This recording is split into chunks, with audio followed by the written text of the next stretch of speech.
Okay, Jonathan, let me give you an overview of the lecture you missed last week. Subcultures are like communities that offer alternative values to those of mainstream society.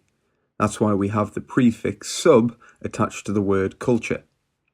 Numerous studies have found that there are recurring patterns in cultures being analysed, no matter where and when they form.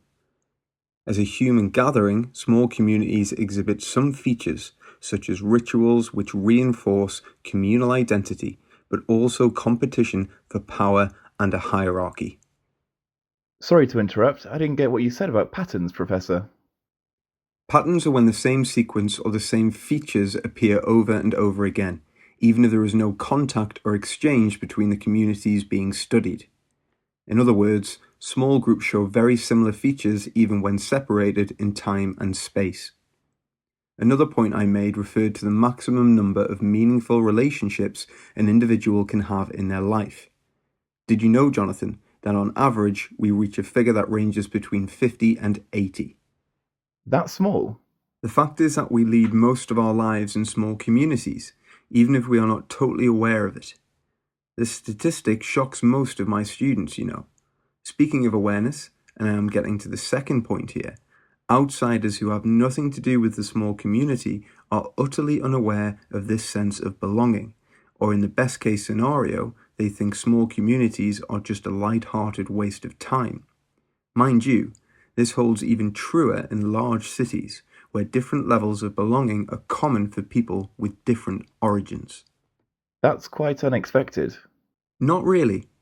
Rigorous studies prove that participating in a small community gives meaning to its participants. It makes their life enjoyable too. Communities are not easily accessed by strangers.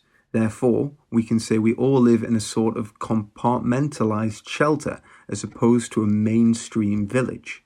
So, Professor, does the big world actually exist, or is it just a matter of small communities all over the place? Of course, it does exist. And just because it exists, individuals may feel suffocated by values and labels that are forcefully applied to all of us. Our identity is often endangered in big cities, and so we hold on to something more local that makes us feel important. Do you mean globalization is a bad thing in this regard? Well, I wouldn't push it that far. It's only because the big world has this kind of overpowering approach to conformity. It suffocates some of the diversity within itself by pushing mainstream values, brands, lifestyles, you know? This is why people seek refuge in smaller environments in which they can grow and share their passions with a limited number of people. The fewer, the merrier can be a nice slogan.